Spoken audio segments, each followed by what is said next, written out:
in Har Hashem for several years.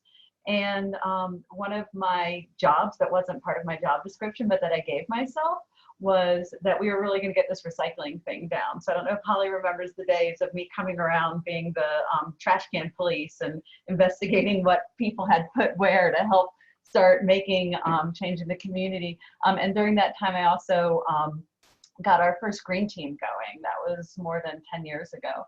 And so this has been environmental, the connection between environment and Judaism, and then tying that in with food is really a magically special spot.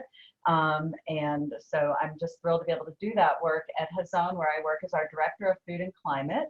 I've been with Hazon for almost 10 years. For 9 of those years, as I was our regional director for the Boulder and wider Boulder area. And in this past year, we went through a strategic plan where we really realized as an organization nationwide that we would focus on the intersection of food and climate for a number of reasons that will become more clear to you as we go along today, actually. And so delighted to be here with you. And quickly, Hazon is a nonprofit, and we're the largest Jewish, and in fact, we're the largest faith-based of any faith environmental organization in the country. And so, and I'm happy to say we're organizing Earth Days. Next Wednesday, we're organizing an event called Sound the Call, and it's Earth Day's premier faith-based event for Earth Day. And right before this call, I was checking a little email, and we just confirmed Bill McKibben for that event. So if you want to hang out with Bill McKibben on Wednesday, you can come hang out with Hazon and the Sound the Call. And I think if it's hazon.org/sound the call, I'll put it in the chat somewhere later during this call so you can quickly see where to go to RSVP for that. So as Diana said, stay muted if you can. It's really awkward. We don't have that necessarily as well, the way to kind of signal and cue each other. Don't be shy. If you're trying to get my attention, unmute yourself, raise your hand. I will say that as I'm facilitating this, I won't be monitoring the chat box very much. So the chat box may be a good way to reach Diana or Holly, but not me necessarily. And yeah, please feel free to jump in, and we'll feel our way through this. The rest of our time, we're going to start with some learning around the connection between climate change and industrial animal agriculture. And then we're going to break into pairs and do some text study and discussion.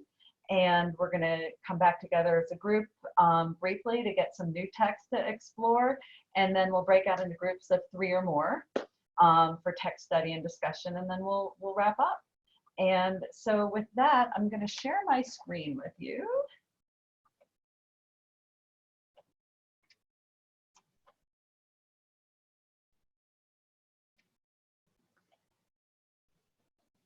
All right. You guys are looking at industrial animal agriculture and climate change, a story source sheet. Terrific. So Jonathan Safran Foer wrote a book called We Are the Weather, Saving the Planet Begins at Breakfast. And if you have read it, you know it's a pretty terrific book. If you haven't read it, hopefully by the end of today, you'll be inspired to read it. And it's a book in part about our food choices, but in a lot of ways, it's a book about, do our choices even matter? Does it matter what we as individuals do? So we'll get into that in a minute, but I wanted to start first with just kind of grounding us on actually this connection between industrial animal agriculture and climate change. And so this is a kind of a story that I built through excerpts from the book.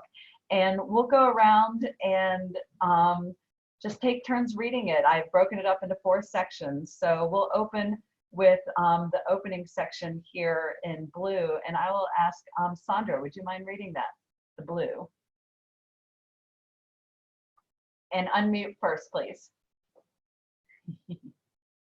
Got it. For the Earth, as with body temperature, a few degrees can be the difference between health and a crisis. Taking into account natural mechanisms that influence climate, human activity is responsible for 100% of the global warming that has occurred since the beginning of the Industrial Revolution around 1750. Our planet is a farm. Globally, humans use 59% of all the land capable of growing crops to grow food for livestock. Our farming is radical. The factory farm was an invention of the 1960s. Before then, food animals were raised outdoors in sustainable concentrations. In 2018, more than 99% of the animals eaten in America were raised on factory farms. Our population growth and our eating is radical. The current level of meat and dairy consumption is the equivalent of every person alive on the planet in 1700 eating 950 pounds of meat and drinking 1,200 gallons of milk every day.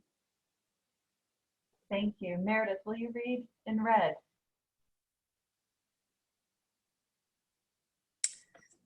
Our climate change is radical. 9 of the 10 warmest years on record have occurred since 2005. Humans are now adding greenhouse gases to the atmosphere 10 times faster than the volcanoes did during the Great Dying, a lethal mass extinction that occurred 250 million years ago, when volcanic eruptions released enough carbon dioxide to warm the oceans by about 10 degrees Celsius. Greenhouse gases matter. For the 800,000 years before the Industrial Revolution, concentrations of greenhouse gases in our atmosphere remain stable. Since the Industrial Revolution, the concentration of carbon dioxide in the atmosphere has increased by about 40%. Methane and nitrous oxide are the second and third most prevalent greenhouse gases in the atmosphere. Animal agriculture is responsible for 37% of anthropogenic methane emissions and 65% of anthropogenic nitrous oxide emissions.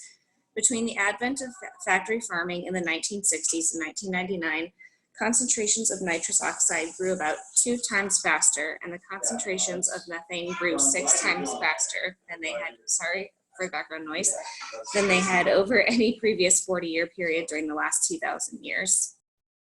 Thank you. Dawn, would you read in green?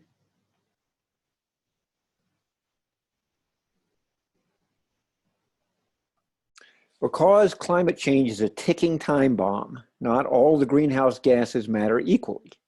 Methane has 34 times the global warming potential, GWP, the ability to trap heat, as CO2 does over a century. Over 2 decades, methane is 86 times as powerful. Nitrous oxide has 310 times the GWP of carbon dioxide. We can think of our atmosphere as a budget and our emissions as expenses. Because methane and nitrous oxide are significantly larger greenhouse expenses than CO2 in the short term, they are the most urgent to cut.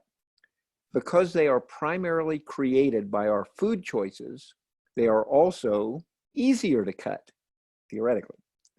As they digest, as opposed to, in actuality, getting somebody to do that. As they digest food, cattle, goats, and sheep produce a significant amount of methane, which is mostly belched, but also exhaled, farted, and passed in the waste of the animal. Livestock is the leading source of methane emissions. Nitrous oxide is emitted by livestock urine, manure, and the fertilizers used for growing feed crops. Livestock is the leading source of nitrous oxide emissions. Deforestation matters. Trees are carbon sinks, which means they absorb CO2. Imagine a bathtub filling with water. If the drain slows, the tub's going to fill more quickly. This is similar to Earth's photosynthetic capacity. Already, humans are pumping greenhouse gases into the atmosphere at a rate that exceeds Earth's ability to regulate them. But vegetation currently stores substantial amounts of CO2, about 1/4 of anthropogenic emissions. The more forests we destroy, the closer we come to plugging the drain. Thank you. You're welcome. And will you close us out with the orange?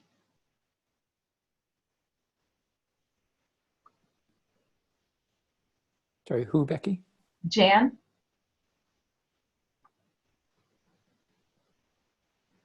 The cutting and burning of forests is responsible for at least 15% of global greenhouse gases per year. According to Scientific American, by most accounts, deforestation in tropical rainforests adds more carbon dioxide to the atmosphere than the sum total of cars and trucks on the world's roads. About 80% of deforestation occurs to clear land for crops, for livestock, and grazing. Burning forests is like further opening the tap while clogging the drain. It will be impossible to defuse the ticking time bomb of climate change without reducing our consumption of animal products. We do not know for sure if animal agriculture is a leading cause of climate change or the leading cause of climate change. We know for sure that we cannot address climate change without addressing animal agriculture. Changing how we eat will not be enough on its own to save the planet, but we cannot save the planet without changing how we eat. Not all actions are equal. The 4 highest impact things an individual can do to tackle climate change are eat a plant-based diet, avoid air travel, live car-free, and have fewer children.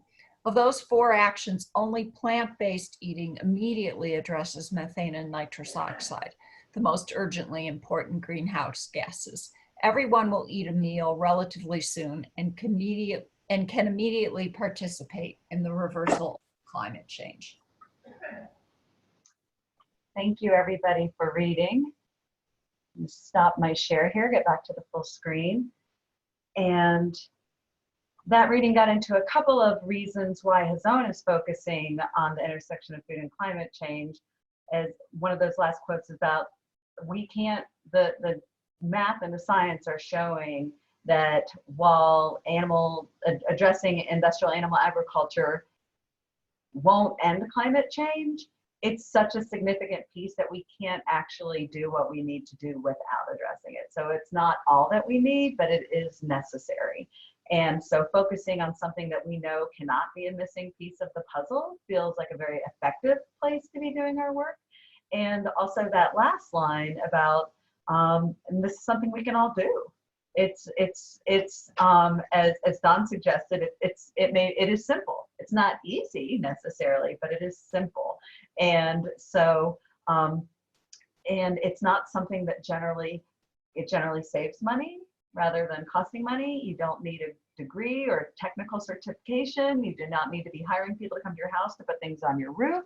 Not that all those things aren't also wonderful, but to be able to talk with people in a space about something that they really have choice over and power over, leaves people feeling empowered and able to be effective. And so that's an exciting place for us to be working as an organization and for me to be working in. So I want to actually just open it up for what information out of what we just read was most surprising to you. In our opening circle, several people shared, I really want to learn more about what this connection is. I know there's something, but I don't really quite get what it is. What was surprising for you? And feel free to just unmute and speak up.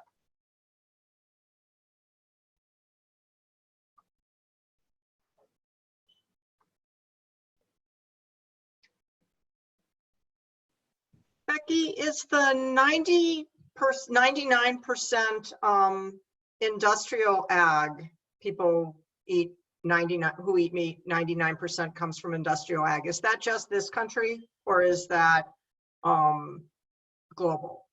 I believe that's this country. Okay. But the other numbers that about the percentage of greenhouse gases is that's global. But yes, if you're eating meat in this country, it's 99% the kind of farming that is what this was talking about.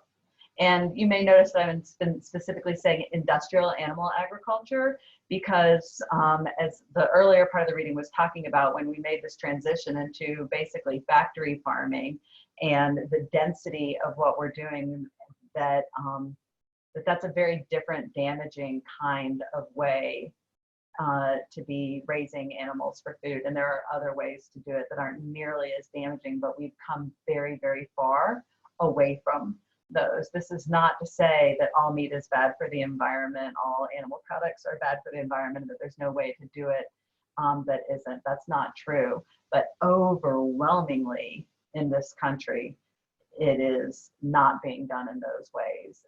And there's many who are doing it in the right way, and we can be supporting them, but they're 1 or less than 1% in terms of actual volume of what So Americans are purchasing. So does that mean that the penetration of organic meat, the red birds, that's 1% or less? Or are you counting some organic produce, organic meat in that, in the 99%? I would actually specifically for what, this is all Jonathan Safran Foer's writing, like literally fully excerpted from his book. And my copy's right here while we're showing off copies. And to show you that this is the notes section is a big fat chunk of the book. And I could find the source for that specific number and give you more details on that. I don't actually know where that line is drawn. I can tell you for myself that generally organic doesn't refer to, organic generally refers to the feed that they are eating. And so the way the food was grown will have less of an environmental impact, although not climate change wise, generally, because you're still growing all those calories to then cram into an animal. And it's a highly inefficient use of land, of water. The organic generally refers to the feed, not to whether how many animals were in a certain amount of space together, how much waste they're creating, how the soil is being treated where they are. And so generally just organic is not going to get you a climate change improvement. Becky, Yes. the surprising thing for me was, I think, the first sentence, that our globe is a farm. There's so few people, at least in this country, involved in farming, but I think it said like 59% of land is used for raising animals for us to consume. It's just shocking to think that it's that out of control. And then I'll just add, because I just watched, I think it's Food Revolution something, I just watched this movie that said we have 60 years before our land is gone for farming, for that, especially specifically that kind of farming. So it was kind of an interesting compliment to read right after finishing We Are the Weather. So. Well, and that's one of the big connections there, as you were saying, running out of land. That's, you can only deforest until there's no more forest. And so, yes. Anything else that came up for others that was surprising? New information, surprising information? I guess I'm just starting to put together, I knew about the methane piece, I'm just starting to put together the nitrous oxide as well, and learning about, you know, that those two are important along with the carbon. So that's just something I'm learning. Yeah, that was a huge broken link in my knowledge as well, understanding how the nitrous, because we all hear about carbon dioxide, that's what we hear about, and take your cars off the road, and to really understand the potency of those two gases and the fact that we need to be reversing things now, and their potency now is really powerful, was a really big connection maker for me. So yes. Anything else? We'll move on to the next step. I just wanted to give us some kind of basic grounding on why we're even talking about this in the first place. Can I add something then? Please. Just one of the things that I liked about it was this unexpected sense of hope directly related to, because it's something we can do now. It's a little bit more accessible than stopping extraction. And also just knowing that even stopping extraction tomorrow won't change the gases the next day. So that was a really awesome piece of that.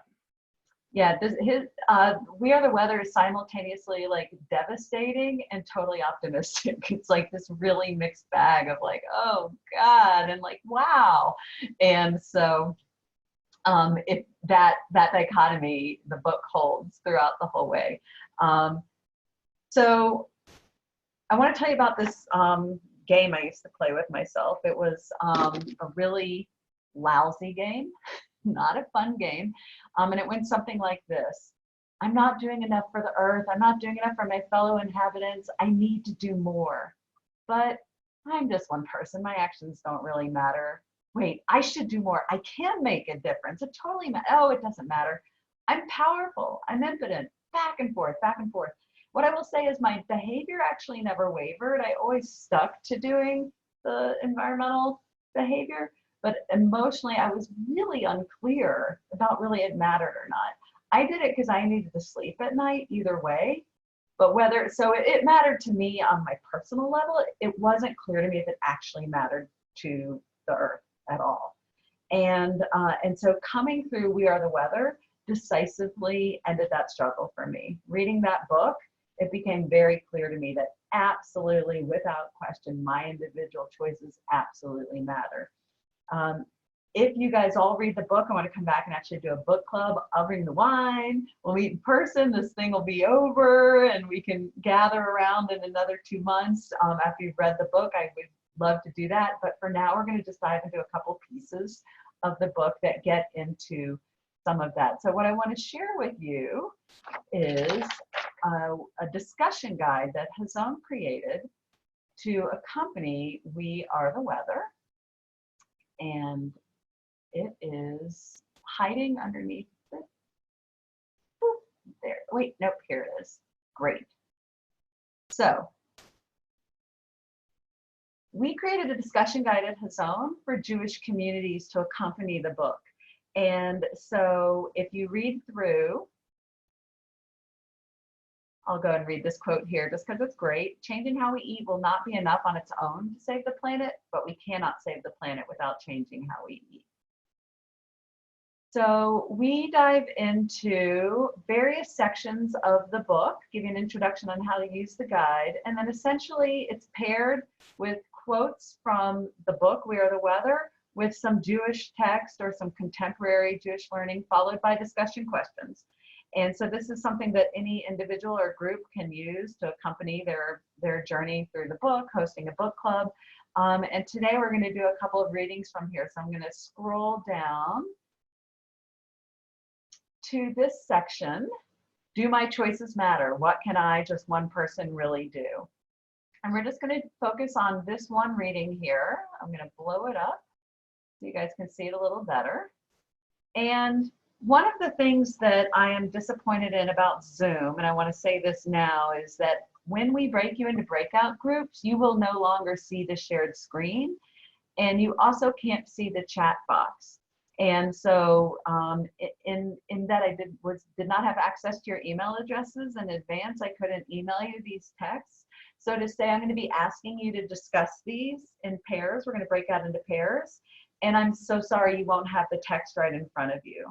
So that's to trick you to just pay extra good attention right now. And Diane, if you're aware of a way that we can share the text Yes. while they're in the breakouts, I'd love to be able to do that. The simplest low-tech way is if people have their phones near them is for them to take a picture of the screen. And then everyone has it for themselves. There is a way to pipe in a message to each of the breakout rooms. If you send me this text, Becky, I could do that as well. But if people have their phones with them, it's actually pretty easy to just take a picture. I know another way too. If you hold down your shift key and then hold down the print screen button on your computer, you're copying the image of your screen onto your clipboard, and then you can paste it into something like a Word document and have it in front of you. Crowdsourced, amazing, thank you. Diana, this text is in the document I already shared with you. Oh, okay. So if you're able to pull it from there, that'd be great. And if not, I can throw it into the text box for you. That's right. I think I can get it. Becky, could you scroll down just a little bit? Like that or the other way? No, so we could see the blue one at the top. Yeah, yeah, there you go. Perfect, thanks. That's not part of our reading. That's why I kind of had it out. Oh, okay, got it. So we're going to start with this quote here. So hopefully you've captured a way to see it for yourselves. But meanwhile, you can also just soak it in. And after this, Diana's going to break us into pairs, and we're going to break into pairs for about 8 minutes.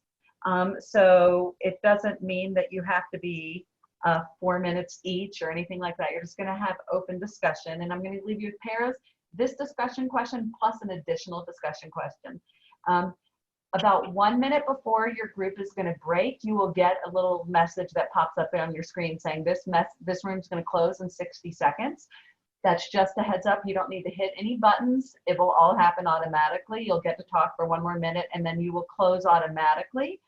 Zoom has been one of the most proven to be one of the most effective tools to get a bunch of Jews to stop talking.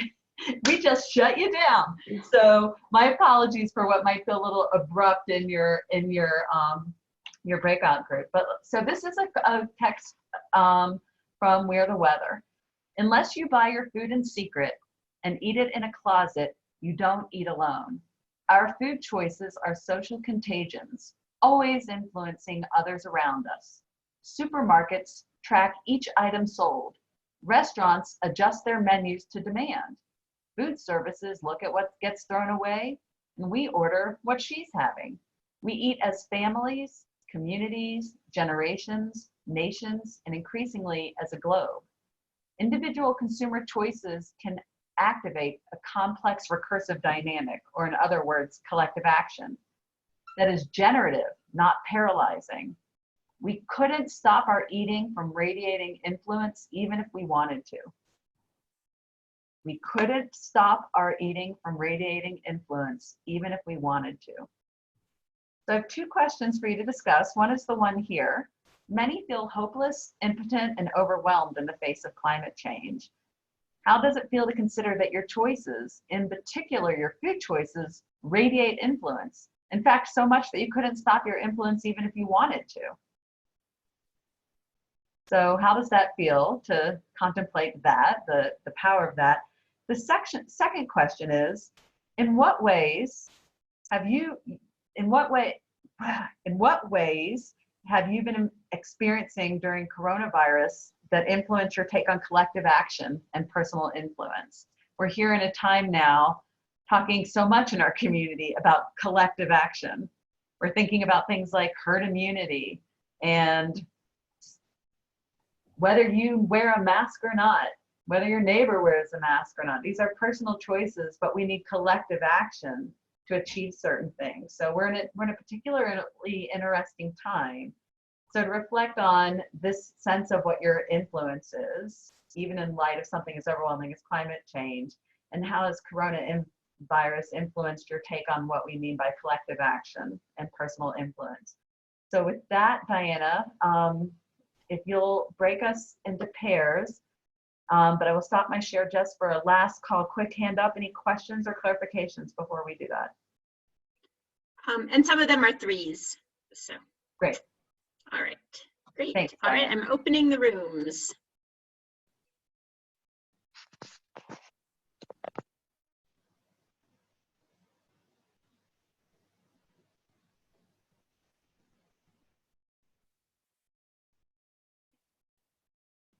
All right.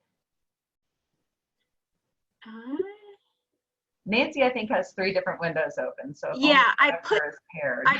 both of Nancy into the same room so that in case her audio was different from her video, right, they would go together. So hopefully that has worked. And if you want to pause the recording. Oh, yes. Good point. Pause.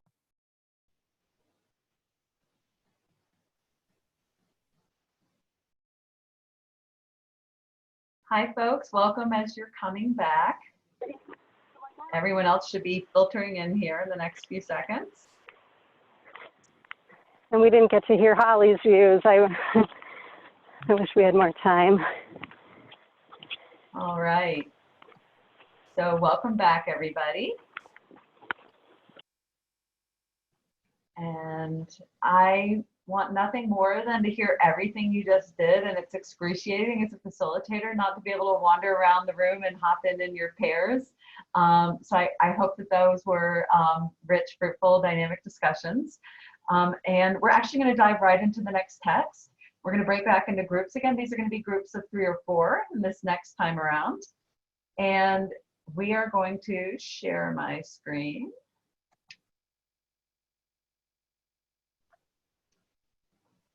All right. Again, from We're the Weather, and then another quote, and then I also have another bonus question here, and it gets at what Holly was sharing at the opening, to thinking about the question, how do we make eating holy? So from the book, and again, remember, if you'd like to take a snapshot of this, go ahead. Conversations about meat, dairy, and eggs make people defensive. They make people annoyed. No one who isn't a vegan is eager to go there, and the eagerness of vegans can be a further turnoff. But we have no hope of tackling climate change if we can't speak honestly about what is causing it, as well as our potential and our limits to change in response. Sometimes the fist needs the word fist written across it, so I'm going to name it now. We cannot save the planet unless we significantly reduce our consumption of animal products. This book is an argument for a collective act to eat differently, specifically no animal products before dinner. This next reading was written by Nigel Savage for a project called Living Underwater that is about how Venice is often flooded right now, and brought together a bunch of Jewish artists and environmentalists. And Nigel wrote this for that book. Nigel Savage is the founder of Hazon, if I didn't say that. For 2,000 years, we have asked, is this food fit for me to eat? And the word for fit is, as we know, kosher. How did we teach our kids, generation after generation, to restrain their food choices, to eat certain things but not others, to control their appetites and ours, literally, rather than have them control us? Within Jewish communities and beyond, we must now say, we are living proof that limiting our food choices doesn't diminish our happiness, it increases it. So no animal products before dinner is Foer's specific call to action, and juxtaposed against the Jewish legacy of kashrut, whether you keep kosher or not, what is your response? And are there examples in your life of limitations that have increased your happiness? And the question I'd like to add to bonus to that is, at Har Hashem, some of our lay leaders are exploring what a food and kashrut guidelines document could look like for the synagogue, a document that takes into consideration not just traditional understandings of kashrut, but also, among other things, what we've been learning about today. So the question that I'd add to these, if you have time, is what makes eating holy, either for you personally and or for a synagogue or other house of worship? So what makes eating holy for yourself, for a synagogue like Har Hashem? And then these questions here. Diana, are you ready to break us up? I'm ready. And you wanted 10 minutes for these groups, is that right? We're going to do 10 minutes for this group. Thank you. We will have a couple extra minutes more than last time and another bonus person or two in your group. All right.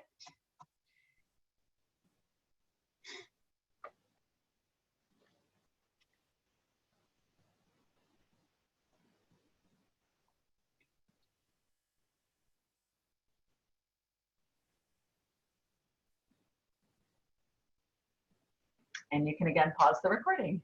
Welcome back, everybody. Glad to see you here. So sorry for the abrupt end to whatever rich conversations you were probably just having.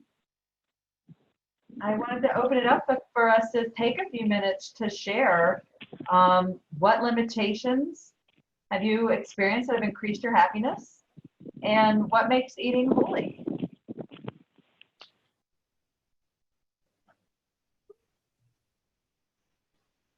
Well, Thank Don you. here. I am, so as I mentioned to Meredith, I don't,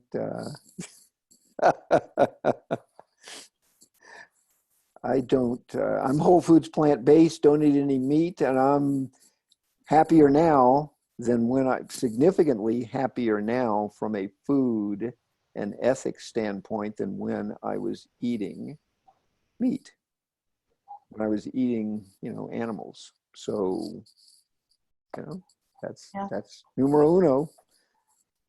So your experience of a limitation is the one actually raised specifically in the book that made you happier. Right. Yeah.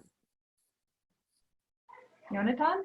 I see you Sure. unmuted. Yeah, I mean, you know, I guess my example is not from food, but we've chosen to have one car as a family, and so that's a limitation. And I think it makes us happier because we have to drive together more, and so we get to see each other more, and probably walk more and do other things that make me healthier. Mm-hmm.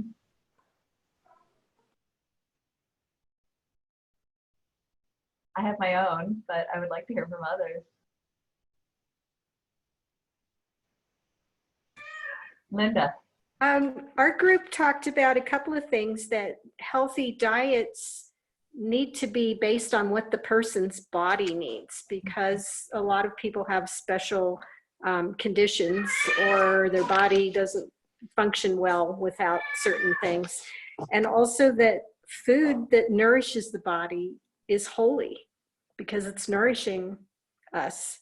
And the third thing that came up was that kosher foods that are very processed and prepared don't seem to be following the law's purpose from what I understand. That was a couple of our points in our group. It's really fascinating to think about Judaism over time having to interpret both the letter of the law and the spirit of the law. And that's a lot of what our people do, what our leaders, what our rabbis do, what we as individuals do is, this says not to do, I mean, the Torah says don't mix, oh shoot, I just blanked it. The baby with the mother's in the don't cook the baby in the mother's milk.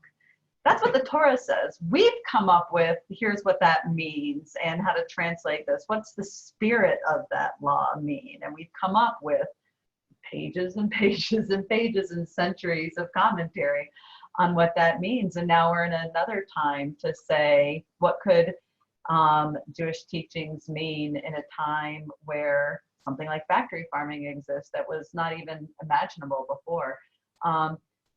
I really appreciate, Yonatan, you raising up car, because it's not all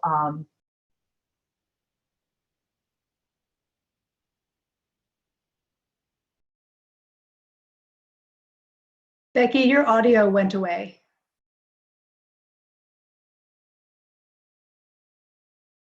check to go do anything else you want to do, or if you don't do this, you're not a good person. Absolutely, what was just being shared, Linda, as well in your group, that we all have different budgets, different bodies, different faith practices, different family dynamics that really affect the choices that we can make. And so, but I think it's a really rich discussion to think about where limitations have brought us increase our happiness.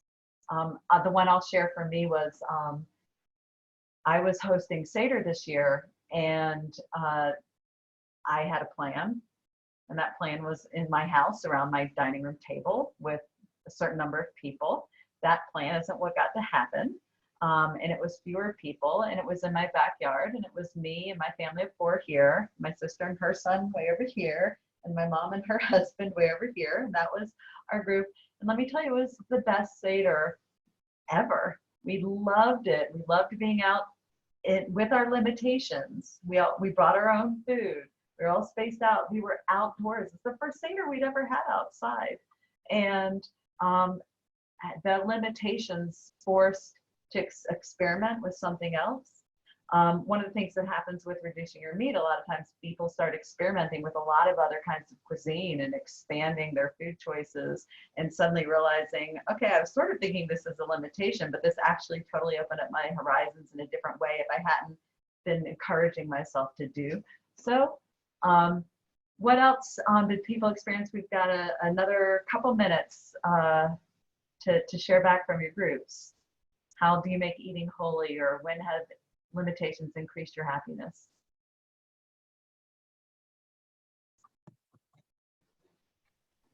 I'll add, just because of the Jewish part of it, actually one of my good friends in Israel is a rabbi, and he is leading, this is a few years old now, but he was leading the alt kashrut, I don't know, was it project, whatever, where he was separating the more traditional Orthodox view of what is kosher with all their corrupt bribe factory blah blah blah stuff, and actually enabling, especially like vegetarian restaurants, enabling organic places, just enabling other food establishments to still get a kashrut stamp or approval, but not through the traditional Orthodox Jewish normal traditional ways. And I think that in itself opens up a lot for this kind of conversation as well. What does it really mean? What is it for? And can we open things up? And, you know, again, of course, who has the right to define what's holy or not? You know, there will be argument, but I feel like there's a lot that we can do here on that. There will be argument. That much we can say for sure. But also there's a lot that we can do, that's for sure as well. Anyone else? I think yeah, go ahead, Lila. Hi, this is Lila on the phone. I'm not quite sure how to say it, but I think I'm a parent of an only child by choice, and I think that a lot of people see that as a type of restriction. I've really never, for mostly, haven't felt that way. I feel like my life is a lot richer and healthier for having prioritized my own mental and physical health over a larger family. And even though I feel judged a lot, both, you know, broadly societally and in our faith, which really places a premium on being fruitful and multiplying, to me it feels like a blessing. Powerful, thank you.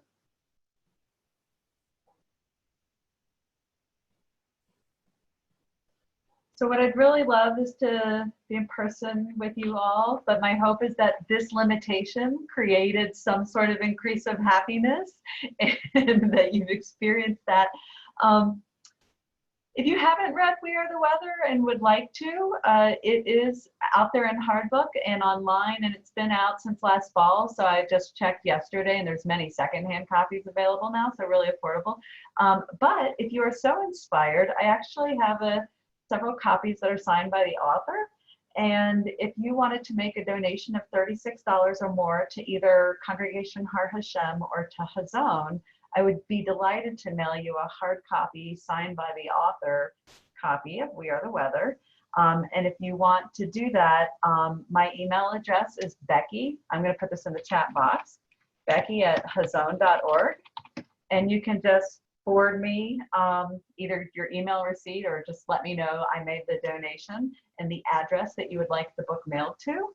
And I can get that out in the mail to you. They're doing a really good job keeping my post office safe, and I go in with my mask and everything. So I have no worries getting those out to you. And also in the chat box, I put a link to information about the Earth Day event this coming Wednesday, the Global Sound the Call. We're asking people if you have a shofar, and if you don't have a shofar, bang a drum, a tambourine, just woo woo. We're gonna join at 9. We're gonna have an hour of speakers and performances. As I mentioned, Bill McKibben's gonna be joining us. And then at 10 o'clock our time, noon Eastern time, we're all gonna blow our shofars together. We're expecting, I think we're well over 400 RSVPs. We're aiming for well over 1,000. We think there's gonna be a lot of momentum. So join us if you can.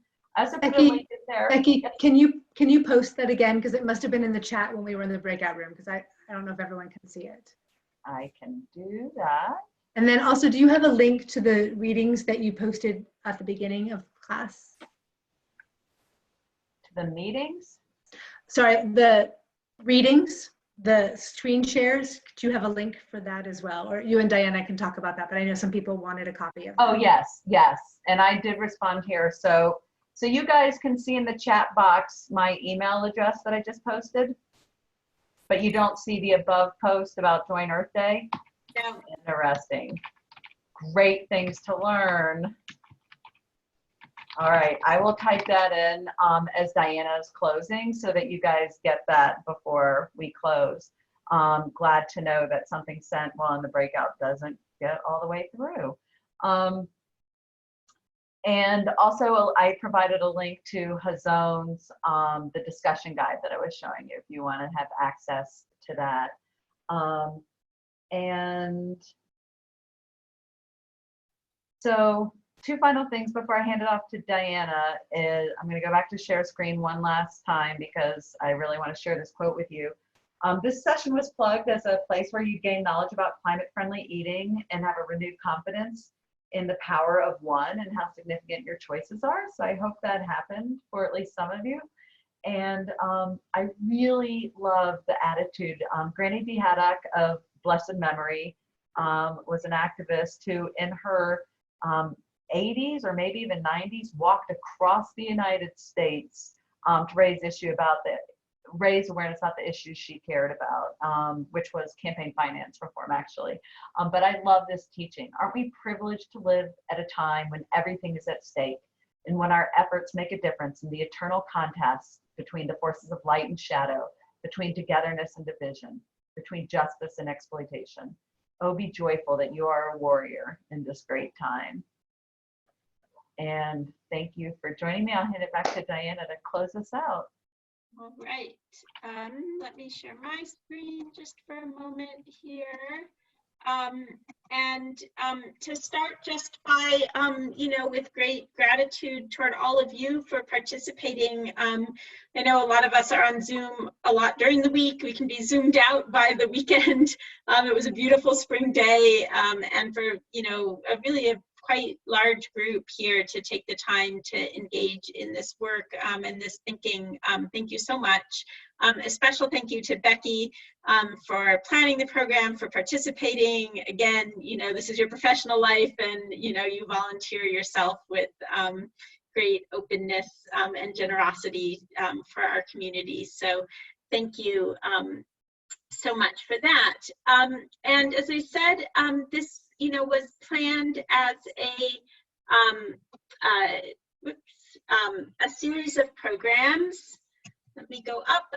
So we have another one next month that Jan Borstein is helping organize as well, on activism and advocacy, talking about ways to engage at local, state, and national levels. We are so fortunate in the Boulder Jewish community to have so many engaged people who we can lead the way for us and find lots of different points of engagement.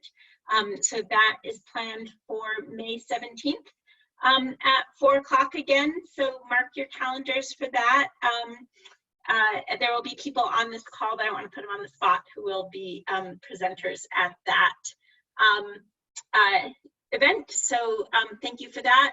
I'm not completely sure about the June event yet. We had sort of planned it as a sort of tabling kind of event, so I'll have to think about whether there's a good way to do that virtually. So that's a little TBD. We talked a little bit about the value of forests and of trees, and we were just getting underway. So Hazon has an initiative called J-Tree with an objective of planting, now I've forgotten the number, but it was a very large number of trees across the Jewish community. And we were taking that up within Boulder to be the Boulder part of J-Tree, and then put that kind of on hold with the current crisis, but we're kind of energizing that with Earth Day coming up. So opportunities to, again, our collective voices and donations raising up for tree planting. This is through the National Forest Foundation. We were hoping for an actual tree planting day and celebration in the fall. Not sure if that will be able to happen or not, or may get put off for later. And many other, of course, social action and religious programs at Har Hashem. So, and in many other places as well. And a few resources there are, of course, many, many others, but if people want to take a screenshot of just, again, a few places of connection, Dayenu is a Jewish call to climate action that's getting launched, and Hazon and the Jewish Climate Action Network. And then, many, many organizations. The Boulder.earth Climate Action Portal is a way into, many groups and activities and actions that are going on. The Climate Ribbon Project that Sarah and Harry on the screen here have been real spearheads of, have an opportunity to participate for Earth Day in another kind of beautiful moment of collective action in our physically isolated but communally together solidarity. So look at that and participate there. That is all that I have, and we're at the end of our time. So thank you again for hanging in there with, especially with the technical glitches that got us started a little bit late. Let me see if there's anything else in the chat that we need to. Yes, we have sound the call there. We will, I think people saw my email in the registration, so if you don't get it other ways, feel free to email me and I can link out to more of these resources and information sheets. And thank you again so much all for joining. Stay well, be safe, and take care and save the planet. Just a few small things on the list. Thank you so much, everybody. Thank you, Diana, for hosting. Thank you, Becky. Thank you, Diana. Thanks. Becky, I need your phone number. Send me your phone number. All right, it's in my signature. Is it? In my Okay. email signature, yep. In theory, I have a book group with my own book club where we read We Are the Weather Oh, wonderful. Tuesday, so I want to connect with you. Let's do it. Okay, bye. Perfect. Thanks, everyone. Have a good evening. Good Bye, night. I Jan. will Thanks stop for the joining recording. us. How do you get out?